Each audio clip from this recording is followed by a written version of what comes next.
Eureka!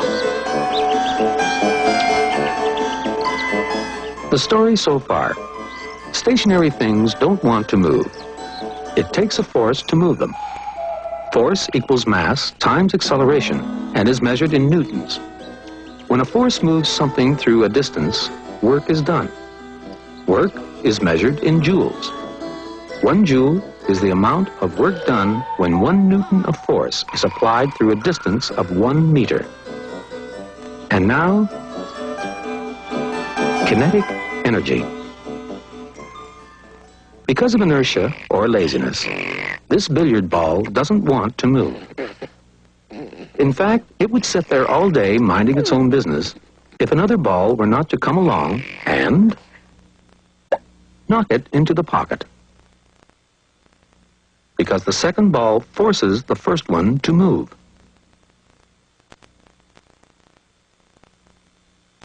Whenever you have a force acting through a distance, you know that some work has been done. Fine. But where did this work come from? The second billiard ball, naturally. But what's so special about this ball that enables it to push the other one around? They both have the same mass, don't they? And they're both being pulled down to Earth by exactly the same force of gravity. So what did the second ball have that the first ball didn't? Movement. It was moving and the other one wasn't. And when you have both mass and speed, you have the ability to do work. You can use your movement to get other things to move. In a sense, you have work in you. Physicists, keen as ever on borrowing words from other languages, went this time to Greek and found that the Greek word for in is en, and that the word for work is ergon. When you put en and ergon together, you get energon, which comes out as the English word energy. And the physicists agreed to use this word to mean the ability to do work. So the moving billiard ball had energy. The origin of this energy was, of course, the billiard player, whose arm had work in it, or energy, because of its movement. This energy was transferred to the cue when the arm made the cue move, which in turn transferred the energy to the billiard ball by making it move, and hit the other ball, forcing it to move into the billiard table pocket. In each case, a number of joules of work were done.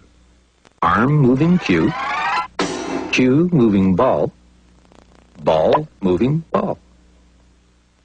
But since work is merely energy in action, and there's no work possible without energy, we might as well say that a number of joules of energy were expended each time. And that's exactly what we do say. Both work and energy are measured in joules. Think of joules being transferred from an energy box to a work box, and then to a force times distance box. Joules of energy are spent not only by billiard players, but by hockey players and soccer players, carpenters and ditch diggers. And all the energy to do all this work is only made possible by movement.